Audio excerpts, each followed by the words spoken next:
വല്ലാതെ അത്ഭുതപ്പെടുത്തുന്ന അല്ലെങ്കിൽ ഞെട്ടിപ്പിക്കുന്ന ഒരു കണക്കാണ് സർക്കാർ അവതരിപ്പിക്കുന്നത്. എങ്ങനെ ഇത്രയും കോടികൾ ചെലവായി ഒരു തരത്തിൽ നമുക്ക് ഊഹിച്ചെടുക്കാൻ കഴിയുന്നില്ല. നിങ്ങളുടെ രക്ഷാപ്രവർത്തനങ്ങൾക്ക് ഉണ്ടായിരുന്ന ആളുകളാണ്. എങ്ങനെയൊക്കെ പണം ചെലവായിട്ടുണ്ടാകുന്നത് നിങ്ങൾക്ക് ഏകദേശം കണക്ക് കിട്ടാം. ഇത് അതിനടുത്ത് എവിടെയെങ്കിലും എത്തുന്നതാണോ ഈ കോടികളുടെ കണക്ക്? അല്ല, എന്നെ സംബന്ധിച്ചിടത്തോളം ഈ കണക്ക് ഞാൻ വളരെ ഞെട്ടലോട് കൂടിയാണ് ഈ കണക്ക് കേൾക്കുന്നത്. ഒന്നാമത് അവിടെ ഗവൺമെന്റിനും ഉപരിയായിട്ട് അവിടെ മറ്റ് സന്നദ്ധ സംഘടനകളുടെ പ്രവർത്തനം ഉണ്ടായിട്ടുള്ളത്. നിങ്ങൾ എനിക്ക് ഈ ദുരന്തം നടക്കുമ്പോൾ രക്ഷാപ്രവർത്തനത്തിന് മറ്റുള്ളവരെല്ലാവരും ഏർപ്പെട്ടുകൊണ്ടിരിക്കുമ്പോൾ അതിന് മുഴുകിക്കൊണ്ടിരിക്കുമ്പോൾ ഒരു വിഭാഗം ആളുകൾ ഇതിൽ നിന്ന് എങ്ങനെ അവർക്ക് സാമ്പത്തികം കൈക്കലാക്കാം, ഇതിലെങ്ങനെ അഴിമതി നടത്താനുള്ള വിധത്തിൽ നടത്തുകയെന്നാണ് അത് മനസ്സിലാക്കുന്നത്. നമ്മൾ വേലിപ്പാലത്തിന്റെ ചോട്ടിൽ കല്ല് കെട്ടിയത് 1 കോടി രൂപ എന്ന് പറയുമ്പോൾ നിങ്ങൾ ആലോചിച്ച് എത്രത്തോളം ഞാനവിടെ ആ വേലിപ്പാലത്തിൽ അവിടെ നിൽക്കുമ്പോഴാണ് ഈ നെറ്റ് അടിച്ച് അതിനുള്ളിൽ കരിങ്കല്ല് നിറച്ച് ആ പാലം ബലപ്പെടുത്തുന്നത്, അതിന്റെ താഴെ ഭാഗം ബലപ്പെടുത്തുന്നത്. അതിനുവേണ്ടി 1 കോടി രൂപ ചെലവാക്കി എന്ന് പറഞ്ഞാൽ ഒരിക്കലും നമുക്ക് കൺസ്ട്രക്ഷന്റെ വലിയ വിവരങ്ങളുള്ള ആളുകളൊന്നുമല്ല. പക്ഷേ അത് കണ്ടാൽ ഊഹിച്ചെടുക്കാൻ കഴിയും എങ്ങനെ 1 കോടി രൂപ കല്ല് അല്ലെങ്കിൽ പൈക്കൂലി ചെലവാകും.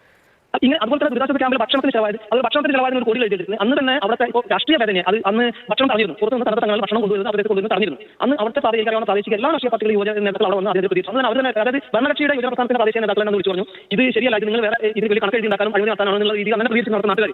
അപ്പോൾ ഞാൻ പറയുന്നത് ആളുകൾ ചോരയിൽ കുതിർന്ന് മാംസകഷ്ണങ്ങളായ മനുഷ്യരെ രക്ഷിക്കുന്ന ആ സമയത്ത് ഇവർ ഗവേഷണം നടത്തുക ഇതിൽ നിന്ന് എങ്ങനെ അഴിമതി നടത്താം. അത് സങ്കടമാണ്. രോഷം മാത്രമല്ല സങ്കടം കൂടി ഇതിൽ നടത്താനുള്ള എനിക്ക് ഏറ്റവും പ്രധാന വിഷയം ദുരന്തബാധിത മേഖലയിലെ രക്ഷാപ്രവർത്തനത്തിന്റെ കണക്കാണ് ഇങ്ങനെയെങ്കിൽ ഇനി പറയുന്ന വലിയ പുനരധിവാസത്തിന്റെ പാക്കേജ് അതെങ്ങനെയാകും?